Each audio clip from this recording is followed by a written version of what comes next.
moi je peux dire que ça résiste.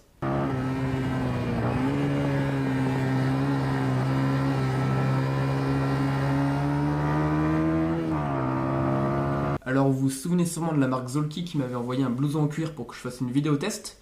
Ils ont vu la vidéo, ils ont trouvé ça pas mal, ils ont dit ouais c'est cool. Ils avaient filé 2 paires de gants que j'avais fait gagner sur Insta et Facebook. Il fallait me suivre sur les réseaux sociaux pour les concours. Et au final ils m'ont envoyé un blouson en Kevlar, ça se voit. Et puis ils m'ont dit si t'as envie de faire une vidéo tu l'as fait, voilà on te le file. Comme je suis dans le Finistère pour ma rééducation, que je ne peux pas faire de vidéo garage parce que je suis chez ma grand-mère qui n'a pas de garage et je n'ai pas de moto, et bah moi j'ai décidé de faire cette petite vidéo. Alors la vidéo va être simple. Je vais vous parler du Kevlar, de ses utilisations, des équipements qu'il y a en moto, jeans, blousons et sous-vêtements. Et au final, je vous parlerai de cette superbe veste. Ah, elle est belle. Du coup, qui est pas mal et qui est pas chère, parce que c'est la particularité de Zolki, ils sont pas trop chers. Alors, dans le monde de la moto et des équipements de moto, il y a plusieurs types de protection, on va dire, contre l'abrasion. Le cuir, donc le cuir c'est joli, ça marche bien, parce que le cuir c'est la meilleure protection qui existe. Mais ça peut être contraignant à l'utilisation. Vous avez aussi tout ce qui est textile avec du cordura ou des matières résistantes comme ça, et le Kevlar justement. Alors le cordura lui il va être à l'extérieur du blouson, il peut être étanche et ça aura la particularité d'être un peu moche là puisqu'on va parler de style. Et le Kevlar lui au contraire c'est des sous-couches en fait qu'on met et par-dessus on met la couche de textile qui fait beau. Et donc le textile ça permet une liberté de mouvement un petit peu comme ça, et c'est vrai que c'est pas mal par rapport au cuir qui peut être chaud et lourd au quotidien. Mais du coup le Kevlar c'est quoi? En fait ça se présente sous forme de fibres d'aramide. Je parle pas des cacahuètes, hein. T'as compris la blague? Aramide arachide, pas mal. Pour parler un peu de chimie, ceux qui en ont fait comprendront un peu. Les aramides, c'est un ensemble de polymères, donc un peu comme les plastiques normales. Et dans ces putains de chaînes, il y a des liaisons hydrogènes qui se baladent, ce qui donne la grande résistance au Kevlar, donc la résistance à la traction, au frottement et la résistance à la chaleur. Et du coup, grâce à ces propriétés, le Kevlar, sous autre forme que textile, il est utilisé, vous le savez sûrement, pour les gilets pare-balles, puisque ça arrête les balles.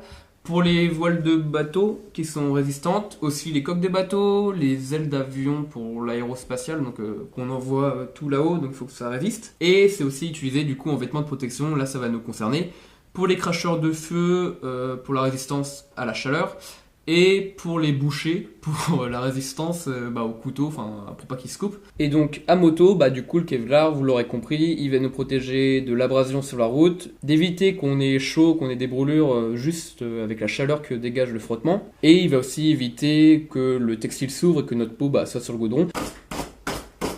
Et c'est aussi pourquoi on utilise des fils de Kevlar pour faire les coutures des vêtements en blouson, donc cuir ou textile, pour éviter que, dû à l'abrasion, le fil s'ouvre et qu'il résiste à la traction en fait. Donc ce textile qui est utilisé en moto depuis pas mal d'années pour les jeans, un peu moins pour les blousons de plus en plus, il permet beaucoup de choses. Déjà la grande flexibilité et le confort par rapport au cuir, comme le textile, et à la différence du textile qui sera en cordura ou en matière étanche vraiment technique, le Kevlar lui c'est une sous-couche. Le Kevlar il est là et ici c'est juste de l'habillement on va dire, et du coup les équipementiers ils font des trucs beaucoup plus casual et passe-partout. Quand vous voyez la gueule d'un pantalon textile par rapport à un jean moto, il y a beau et pas beau. Donc comme je le disais, le Kevlar est surtout utilisé pour les jeans. En fait c'est des renforts qui vont être au niveau du cul, puisque quand on va tomber, c'est le cul qui va taper, au niveau des hanches et au niveau des genoux. Tous ces empiècements en Kevlar permettent l'intégration de coques, donc aux genoux et aux hanches. Et voilà, au final, vous avez un jean qui est pas trop dégueulasse, de la protection à l'abrasion et au choc avec les genouillères et les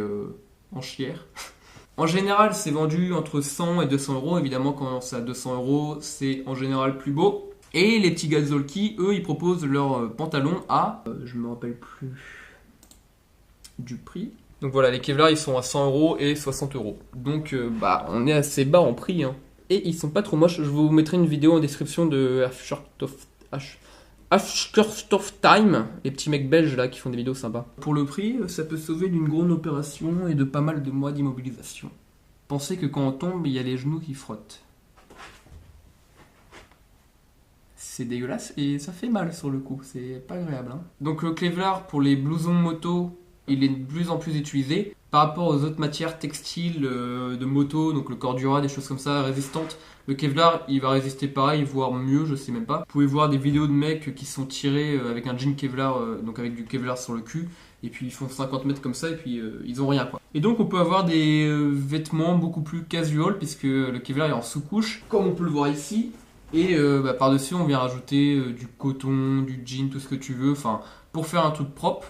Quand tu vas travailler ou quand tu vas en soirée par exemple avec un équipement moto, tu arrives en full cuir, t'as un peu l'air d'un con. Et donc là tu peux te ramener avec un blouson qui fait pas trop dégueulasse. Par rapport aux autres marques, Zolki, ils mettent du Kevlar partout en fait. Alors que les autres marques, c'est des renforts au niveau des épaules et au bas du dos. Mais si vous frottez devant, vous ne serez pas protégé, contrairement à celle-là. Puisque en fait, il y a du Kevlar partout, vraiment partout, même dans les manches. Autre chose assez étonnante, par exemple les chemises bûcherons pour les mecs qui roulent en Harley et qui ont en fait envie d'être protégés. Zolki ils font ça, je sais pas s'il y a d'autres marques qui en font, c'est pas mal. Et du coup, je vous mets quelques photos de la part de Zolki, mais ouais, voilà, il y a vraiment pas mal de produits qui peuvent être assez sympas et assez habillés, on va dire. Pour une veste qui est à 150 €, on a un truc vraiment pas mal. Donc du Kevlar partout qui va vous protéger de l'abrasion. Donc devant, on a du denim bleu là, et sur les manches, c'est du denim un peu plus noir, avec un système de fermeture pour que ça soit à peu près ajusté. Une poche qui est pas mal profonde. Ici, une autre petite poche. Poche intérieure pour le portable, la dorsale qui est fournie avec la coque pour les épaules et pour le coude, donc vraiment pas mal.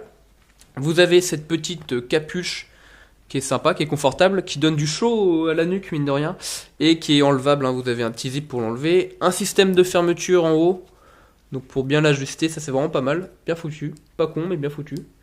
Et puis voilà quoi, vous avez une veste qui est pas mal pour pas trop cher. Et le Kevlar, il y a une troisième catégorie qui est pas mal, c'est les sous-vêtements. Alors ça, c'est vraiment pas connu dans le monde de la moto et c'est un peu dommage. Par exemple, vous avez votre jean. Vous avez pas mal de jeans, vous les aimez bien. Vous n'avez pas acheté de jean de moto en Kevlar parce que ça coûte cher, c'est moche et qu'il vous en faut 3-4, donc ça coûte encore plus cher. Vous mettez votre sous-pantalon en Kevlar, hop, par-dessus vous mettez votre petit jean que vous voulez mettre aujourd'hui. Et vous allez être protégé de l'abrasion puisque le Kevlar protège, et aussi des chocs puisque y a moyen d'avoir des empiècements pour avoir des protections. Quand on voit le nombre de motards qui ont juste un jean classique et qui sont pas vraiment protégés contre l'abrasion, ça peut être pas mal, ça coûte pas super cher et ça vous permet de mettre n'importe quel jean. Vous avez aussi le maillot de corps on va dire en Kevlar. Donc Zolki ils en proposent un à 40 €. Ça permet aux mecs qui font de l'enduro ou du super motard. Donc vous enfilez le truc Kevlar, votre gilet de protection par-dessus, vous avez les protections contre les chocs et le Kevlar qui va vous protéger des frottements. Par exemple, vous pétez la gueule, vous avez la protection qui est là, et votre peau elle va quand même toucher ici. Les mecs qui font du cross par exemple, ils se pètent la gueule, mais même en forêt ça frotte. Et ils vont être protégés dans le bas du dos avec le Kevlar. Donc voilà, pour 40 €, on est protégé au niveau de l'abrasion, c'est vraiment pas mal. Donc voilà, je pense avoir terminé ma petite vidéo. J'espère que je vous ai appris des choses sur les trucs en Kevlar. C'est vraiment pas mal le Kevlar là. Protégez-vous avec ça là, surtout pour les pantalons parce qu'il y a trop de motards qui roulent. Oui, mais je fais la leçon, mais moi aussi je suis pas protégé, alors arrêtez. Donc moi je vous dis à la prochaine. Je vais continuer à cisailler mon super truc en Kevlar, mais il va toujours pas se déchirer. Ciao.